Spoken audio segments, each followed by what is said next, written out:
नमस्कार। आकाशवाणी जयपुर अजमेर से प्रस्तुत हैं प्रादेशिक समाचार।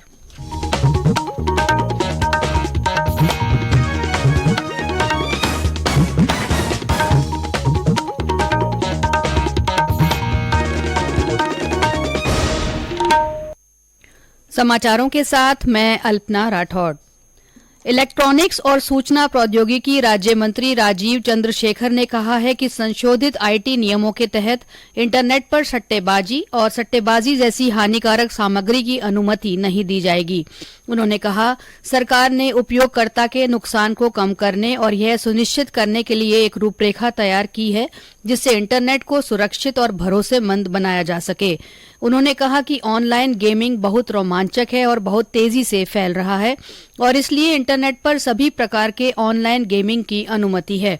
इनमें वे ऑनलाइन गेम शामिल नहीं हैं जो बच्चों के लिए हानिकारक हैं या जिनका उद्देश्य पैसा कमाना है। पर्यावरण, वन और जलवायु परिवर्तन मंत्री भूपेंद्र यादव ने कहा है कि जलवायु परिवर्तन, प्रदूषण और जैव विविधता में कमी की चुनौतियों से निपटने के लिए सामूहिक प्रयास की आवश्यकता है। श्री यादव जापान के सापोरो में जलवायु, ऊर्जा और पर्यावरण से संबंधित G7 मंत्रियों की बैठक के पूर्ण सत्र को वर्चुअल माध्यम से संबोधित कर रहे थे। उन्होंने कहा कि जलवायु परिवर्तन के बारे में संयुक्त राष्ट्र पैनल की 6ठी रिपोर्ट में कहा गया है कि जलवायु परिवर्तन से बचाव के साथ साथ हमें विकास की भी आवश्यकता है। रिपोर्ट में इस बात पर बल दिया गया है कि ग्रीन हाउस गैसों में सबसे अधिक कार्बन डाइऑक्साइड में कटौती की आवश्यकता है ताकि पेरिस समझौते के अनुसार वैश्विक तापमान में वृद्धि को नियंत्रित किया जा सके। देश में पिछले 24 घंटे में 10,753 लोगों में कोविड संक्रमण की पुष्टि हुई है। इस दौरान लगभग 6,628 मरीज कोविड संक्रमण से मुक्त भी हुए हैं। प्रदेश में भी कोविड संक्रमण के मामलों में बढ़ोतरी हुई है। कल राज्य भर में 397 नए मामले सामने आए। इनमें सबसे ज्यादा 85 मामले जयपुर जिले में मिले हैं। जोधपुर में 44, झालावाड़ में 42, बीकानेर में 32, उदयपुर में 31, सीकर में 30, अजमेर में 29, नागौर में 22, प्रतापगढ़ और अलवर में 13-13, चित्तौड़गढ़ में 11, श्रीगंगानगर में 9, सिरोही में 8 लोगों में कोरोना संक्रमण की पुष्टि हुई है। कल 104 लोग इस बीमारी से स्वस्थ हुए। राज्य में सक्रिय मामलों की संख्या 1,764 हो गई है। प्रधानमंत्री ने देशवासियों से दूरदर्शन पर धरोहर भारत की कार्यक्रम देखने की अपील की है।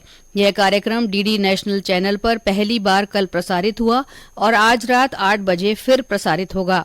प्रधानमंत्री ने एक ट्वीट में कहा कि यह वृत्तचित्र भारत की समृद्ध सांस्कृतिक विरासत और आजादी के लिए अपना सर्वस्व बलिदान करने वाले स्वतंत्रता सेनानियों को श्रद्धांजलि है।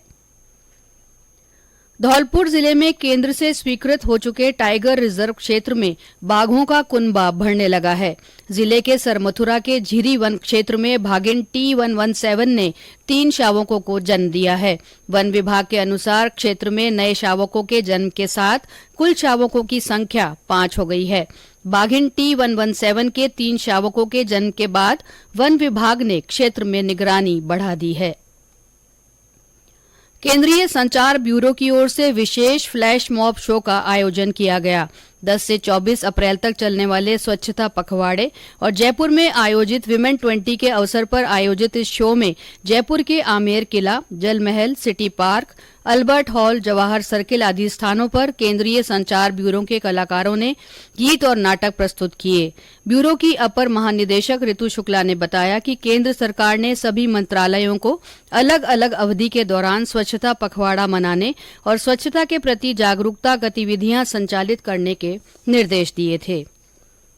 प्रदेश में ज्यादातर स्थानों पर तापमान बढ़ने से गर्मी का असर तेज होने लगा है। कल राज्य में अधिकतर स्थानों पर अधिकतम तापमान 40 डिग्री सेल्सियस से ऊपर दर्ज हुआ। सर्वाधिक 42.1 डिग्री सेल्सियस तापमान श्रीगंगानगर जिले में रिकॉर्ड किया गया। बीकानेर में 41.9, बूंदी और फलौदी में 41.6, बांसवाड़ा में 41.5 और राजधानी जयपुर में 38.2 डिग्री सेल्सियस अधिकतम तापमान रिकॉर्ड किया गया। अगले 2-3 दिन ज्यादातर स्थानों पर मौसम शुष्क रहने और तापमान में 1 से 2 डिग्री की बढ़ोतरी की संभावना है। एक नया पश्चिमी विक्षोभ 18 अप्रैल को सक्रिय होने से जोधपुर, बीकानेर, अजमेर संभाग और शेखावटी क्षेत्र में 18-19 अप्रैल के दौरान मेघ गर्जन के साथ कहीं-कहीं आंधी और तेज हवा के साथ हल्की बारिश की संभावना है। इसके साथ ही प्रादेशिक समाचार बुलेटिन समाप्त हुआ। नमस्कार।